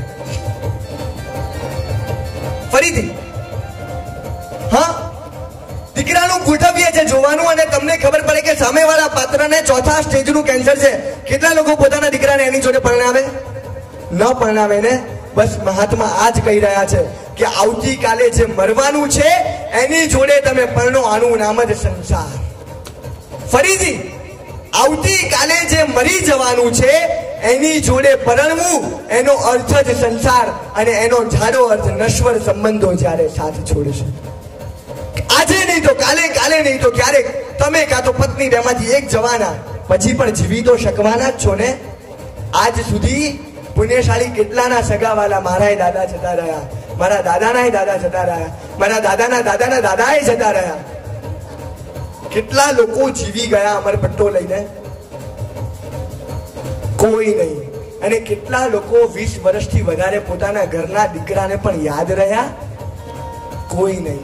જેની માટે 80 વર્ષની જિંદગી બગાડી એ દીકરો 8 વર્ષ પર તમને યાદ રાખવાનો નથી. જે ઘર માટે આખી જિંદગી જીવ્યા છો એ જ ઘરમાંથી તમને વિદાય આપશે. કદાચ સવારે મરી ગયા હશો ને તો દીકરાઓ આજુબાજુમાં પૂછશે કે હવે ક્યારે કાઢવાના છે, હવે ક્યારે? આ જ સંસારની વાસ્તવિકતા છે પુણ્યશાળી. બસ એક જ વિનંતી છે, સંસારની બધી રીતે અસારતા જોતા શીખી જઈએ, સંસારને બધી જ રીતે માપી લઈએ. સરેન્ડરશીપ. તમે પણ સંસારમાં છો ને તમે પણ સરેન્ડર જ છો. યા પત્નીને, યા પુત્રને, યા પૈસાને, યા ભાગીદારને. પુત્ર ખોળામાં કરી જાય, નથી ગમતું છતાં સહન કરવું પડે છે. પૈસા કદાચ ડૂબી જાય, ભાગીદાર કહે છે કે ભાગીદારી છોડવી છે કે ફરીથી ધંધો ચાલુ કરવો છે, ક્યાંક તો ઝુકાવવું પડે છે. ત્યાં પણ તમારી ઈચ્છા તો પૂરી થતી નથી જ, બટ તમારું ગાડું ગબડે છે બીકોઝ તમે કોમ્પ્રોમાઇઝ કરતા આવ્યા છો. બસ અહીંયા પણ પ્રભુ શાસન એ જ કહે છે કે અહીંયા ઈચ્છાને મારી નાખો, કોમ્પ્રોમાઇઝ કરતા શીખી જાઓ. બસ આ એક ભાવ મને આપો. શાસન કહે છે એક ભાવ મને આપ, તારા ભાવો ભાવ સુધારી નાખીશ. અને એ સંસાર કહે છે એક ભાવ મને આપ, તારા ભાવો ભાવ બગાડી નાખીશ. કોક સ્ટ્રોફનો ધંધો કરતો હોય, 2 વ્યક્તિ આવે, ભાઈ 1 લાખ તારા આપ, તારા ડૂબાડી નાખીશ, ને ભાઈ 1 લાખ આપ, તારે 1.5 લાખ 6 મહિનામાં પાછા આપીશ. કોને આપશો? હા, જે આવે છે ને કહે છે કે 1.5 લાખ રૂપિયા ભાઈ આપીશ, એને આપશો. બસ આ સંસારના સંયમમાં આ જ પરિસ્થિતિ છે. અંતમાં બસ અમને એવા આશીર્વાદ આપજો. આવતીકાલે સવારે મજાનું શક્રસ્તવ 3 કલાક બેંગ્લોરથી સંકેતભાઈ આવ્યા છે, જેમની ઉંમર કદાચ 21 કે 22 વર્ષ છે, પણ આજ સુધી ભારતભરમાં પ્રભુની ભક્તિ માટે 274 જેટલા શક્રસ્તવ અભિષેક કરાવી ચૂક્યા છે. તેવા સંકેતભાઈ બેંગ્લોરથી ખાસ અમારી લાગણીને માન આપીને પધાર્યા છે. એમની સાથે બીજા પણ ભાઈ આવ્યા છે, એમની ટીમ આવી છે, ખાસ કૈવનભાઈ. કદાચ સૌથી વધારે પ્રોગ્રામ મેં એમની જોડે કર્યા છે. સમ્યક દર્શન, સમ્યક જ્ઞાન અને સમ્યક ચારિત્ર. બસ આશીર્વાદ એવા આપજો, ખિસ્સામાં 2 રૂપિયા હોય ને અને 1 રૂપિયો આપ્યો ને એને એક દાન કહેવાય, અને 2 રૂપિયા હોય અને બંને આપી દે ને એને બલિદાન કહેવાય. આ દાન નથી, આ બલિદાન છે. મેં પિતાજીને કીધું તું, પપ્પા ખભે ખભો આવ્યો છે, MBA પતવા આવ્યું છે, પૂરેપૂરી અપેક્ષા હતી દીકરા પાસેથી. હવે શાસનના કાર્યો કરવા છે, તું જવાબદારી હાથમાં લે. પરિવાર આપણે સાથે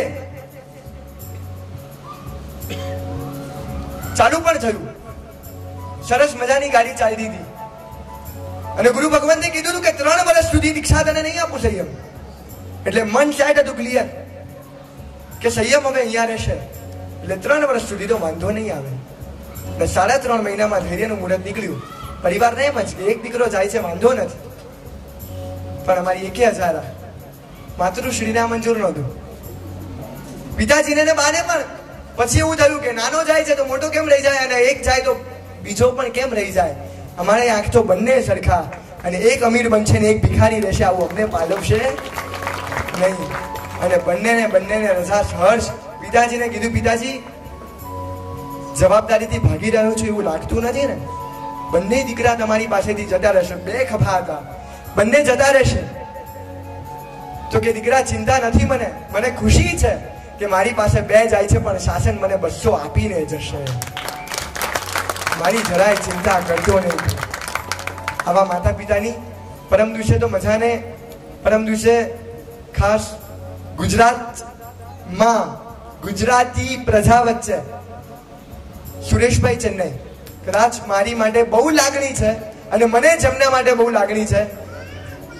20-15 દિવસ પહેલા જેમના બંને દીકરાઓ અંતરિક્ષમાં સંયમ જીવન, એક 11 વર્ષ ને એક 13 વર્ષે સંસાર છોડીને ગયા છે, એવા સુરેશભાઈ ચેન્નઈ કે જેને લાખો લોકોના હૃદયમાં સ્થાન જમાવ્યું છે, એ અડધી પોણી કલાક અને ચુસ્ત પ્રભુ શાસનનો શ્રાવક, મજબૂત ભડવીર અને શાસનનો પૂર્ણપણે વફાદાર એવા પ્રતિક કાકા આ બંને વિદાય માટે પધારવાના છે.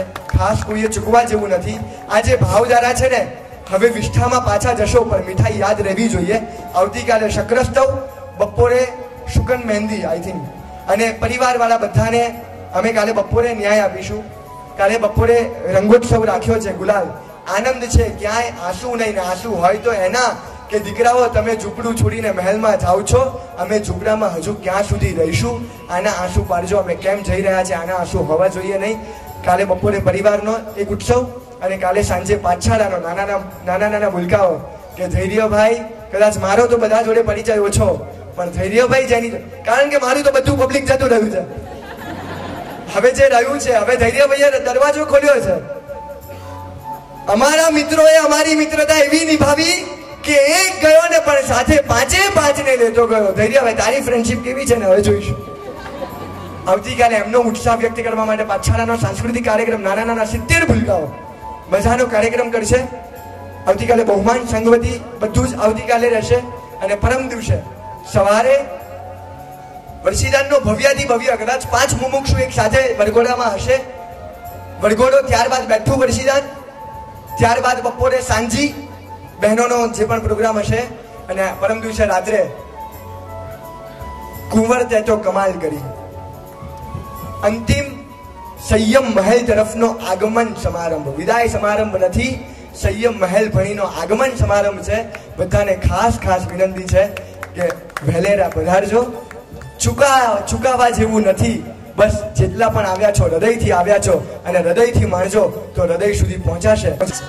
આ ભવમાં તો મોક્ષ નથી જ મળવાનો, પણ હવે થોડુંક જ કહું હવે જેટલા પણ ભવ કરવા પડે એમાં આ શાસન, પ્રભુ, પરિવાર તો મળો જ, પણ સાથે સાથે આવો ભય મળો. જેટલા પણ ભવો કરવા પડે બસ આ જ ભય મળો, આવો જ ભય મળો કે પડતી થાય તો પાછો ઉપર ધકેલે. મને અત્યારે ખુશી વધારે એટલા માટે થઈ, એનું મુહૂર્ત નીકળ્યું એટલે કે હવે ક્યાંક કદાચ રિલેશન તો ભાઈ તરીકેના છૂટી જશે. ગુરુભાઈ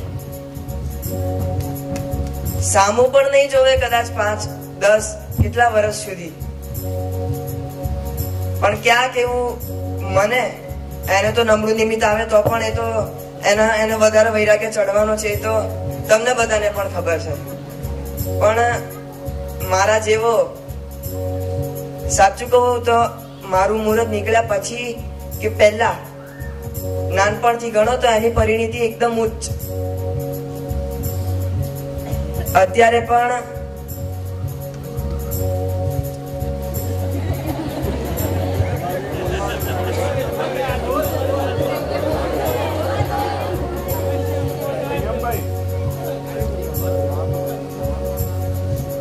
ભાઈની ઈચ્છા નથી એટલું નથી કહેતો.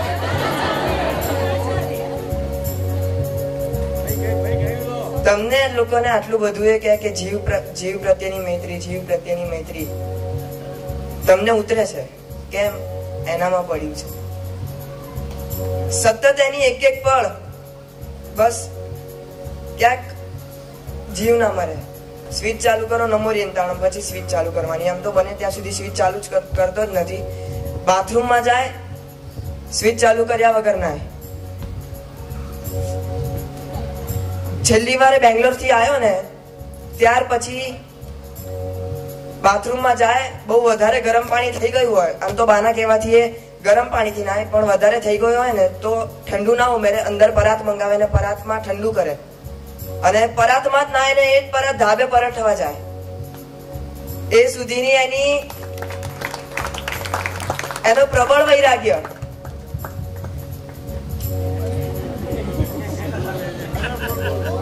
સવારે આ બધા ફ્રેન્ડોને પૂછો, કામળી ઓઢીને બેસે. અને અત્યારે પણ મને લાગ્યું કે આ માઇક ઉપર કેમ આને કપડું ભરાયું છે. ક્યારનું વિચારવું આની પાછળનું શું લોજિક હોય. આમ હાથ વારા ઘડીએ ના કરી શકે ને એટલે કદાચ રૂમાલ બાંધ્યો હશે. સાચું ને? મને એવું લાગ્યું કારણ કે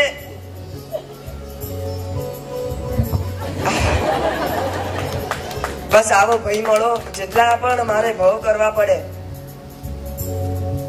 બસ વધારે તો કઈ નહીં. એ જ મારા માટે જે કહેવાય, જેટલી પણ મારું નીચે મારા નબળા નિમિત્તો મળે એમાં પણ મને વૈરાગ્ય કરાવે. દરેક વાતમાં પણ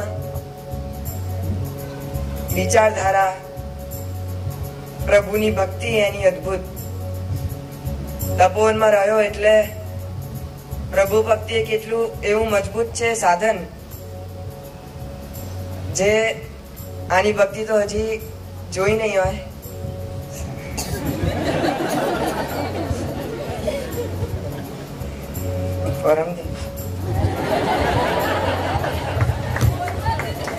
એનામાંથી જીનાગને વિરુદ્ધ કઈ પણ બોલાવ્યું હોય તો મિચ્છામી દુકડે. બસ આમાં પ્રશ્ન એ થયો, તમને સાંભળવાની તાલાવેલી થઈ, હવે તમને ઉતારવાની તાલાવેલી ક્યારે થશે? બોલેલું છે કઈ. સાચું કહું તો ગુરુ ભગવંતે મને મુહૂર્ત આપતા પહેલા કીધેલું, મેં કીધેલું બધાને. મને ગુરુ ભગવંતે શું કીધું ખબર છે? કે તારી પાત્રતા જોઈને તને મુહૂર્ત નથી આપતું, તારા પરિવારનો ઉલ્લાસ જોઈને આપું છું. 9 મહિના પહેલા જે છોકરો જન્મી જાય ને એને કાચની પેટીમાં રહેવું પડે, પ્રી મેચ્યોર કહેવાય. કાચની પેટીમાં રહેવું પડે તો પુષ્ટિ થાય. કદાચ હું 2.5 વર્ષ પહેલા કોઈને દીક્ષા નથી આપતો, પણ 6 મહિનામાં તને કોઈ ખબર નહીં, પ્રભુની કૃપા કે તારું પુણ્ય કે મારી હા પડી ગઈ છે. પણ 5 વર્ષ સુધી પહેલા તારે કાચની પેટીમાં રહેવાનું છે, એ પહેલા બહાર આવવાનું નથી. એટલે કાંઈ પાત્રતા નથી, કશાયો એટલા, રાગદ્વેષ એટલા, બધી જ પરિણતિ જે સંસારીની છે તે અત્યારે પણ પડેલી છે. બસ આશીર્વાદ એવા આપજો કે સંસાર તો છોડીએ છે. એક કપડું છે ને, એક કપડું ધૂળમાં નાખું અને લઉં, આ કોરું કપડું છે, ખંખેરી નાખું એટલે સ્વચ્છ થઈ જાય. એક ભીનું તેલ વાળું કપડું હોય અને એ રેતીમાં પડે અને ઉપાડીએ, પછી એને સાફ કરવું. બસ પરમાત્મા આ જ કહે છે કે કર્મના સંયોગ વચ્ચે જીવો, એનાથી મને લેવા દેવા નથી, પણ તમારું અંદરનું જીવદળ કેટલું રાગદ્વેષની ચિકાસ વાળું છે એટલા કર્મબંધ વધારે થશે. કદાચ રાત્રિ ભોજન કરવું પડે, કદાચ રાત્રિ ભોજન કરવું પડે તો એ દિવસે બે પાપ નહીં કરવાના એક સાથે, એક રાત્રિ ભોજનનું પાપ ને એક આસક્તિનું પાપ. એટલે ઢોસા ને સંભારે દિવસે રાત્રિએ નહીં ખાવાના, એ દિવસે રાત્રે ખીચડી ને કઢી ખાવાના. રાત્રિ ભોજન કરવું જ પડે છે, પણ એની જોડે આ ચિકાસ આસક્તિની જોડાય નહીં. બને એટલા ક્યાં છૂટી શકીએ. બસ આ નજર ચાલુ થશે ને તો જલ્દીથી આપણું કલ્યાણ થશે. હજુ તો પુણ્યશાળી અમે, હજુ તો એક્ઝામ ખંડમાં અમને પ્રવેશ મળ્યો છે, અમારી એક્ઝામ તો હજુ બાકી છે. બસ તમે પણ લાઈનમાં ઊભા છો અને હું પ્રભુને પ્રાર્થના કરીશ કે જલ્દી જલ્દી આપણે બધા સીએ ઇન્ટરમીડિયેટ કે સીએ ફાઇનલ જે વારે ઘડીએ ફેલ થતો હોય ને, એ પણ અંદરથી એવો ડિપ્રેસ તો થઈ જાય કે સાલું એક વખત તો ભગવાન પાસ કરી દે. બસ પ્રાર્થના એવી કરીએ કે એક્ઝામ ખંડમાં અમને એન્ટ્રી મળી જાય અને પ્રભુ તારી પરીક્ષામાં પાસ થઈને જલ્દીથી તારી પાસે આવી જઈએ. બસ આ જ અરજી સાથે અંતમાં બસ આપ સૌ સ્વજનો, પોતાના જન જે વાસ્તવિકમાં નથી કેવું અત્યારે, પણ બસ આપ હૃદયની લાગણીથી આવ્યા છો ને એટલે અમને એટલો આનંદ છે. બસ આ હૃદયથી જ આપણે જોડાવવું છે, આપણે કોઈ વ્યવહારમાં જવું નથી. બસ અમારાથી ક્યાંય આપનો વિનય ચૂકાય, આપની વ્યવસ્થા ચૂકાય, બસ અમને માફ કરજો. પણ આ પ્રોગ્રામ શબ્દ પણ નહીં, અનુષ્ઠાનો, પ્રભુ પ્રત્યેની ભક્તિ, પ્રભુ પ્રત્યેની પ્રીતિ, બસ આ 3 દિવસ એટલી વધે કે 25 તારીખ સુધીમાં તમે ગુરુ ભગવાન પાસે તો પહોંચી જ શકો કે ભગવાન સંસાર ગમતો નથી, હવે શું કરું. બસ આ જ પ્રાર્થના સાથે છેલ્લે આપણે સૌ કયું ગીત લેવું? હા, કાલે વ્યાખ્યાન 6:30 થી 7:15 મજાનું વ્યાખ્યાન હોય છે. આજે જે આવ્યા હશે ખબર છે. બસ ભીના થવું છે અને વરસાદ તો પડી રહ્યો છે, બસ તપેલી ખોલો એટલી વાર છે. બસ જ્યાં જ્યાં પણ વરસાદ પડે છે ત્યાં ત્યાં વધારે તપેલી લઈને પહોંચજો. છેલ્લે કયું ગીત લેવું છે બધાને? જે પણ લેવું હોય, અથવા હું કહું સંયમની કરો ને તૈયારી, વાલમજી મારા સંયમની કરો ને તૈયારી. તમને કે છે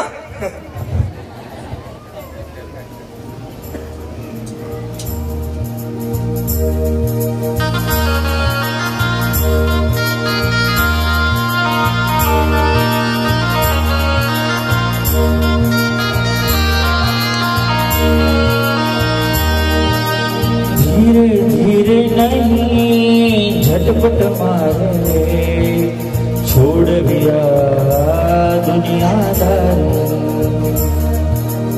आ भवने पर भवने भवनी आपी समझदारी.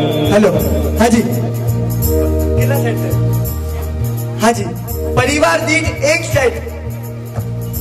મજાના પુસ્તકો છે, એમાં જીનપ્રેમ વિજયજી મહારાજાના પણ પુસ્તકો છે. સ્ટ્રીમ જીનશાસન, આ છે સંસાર, અને આ પૂજ્ય ગુણવંશ વિજયજી મહારાજાના પુસ્તકો બહાર.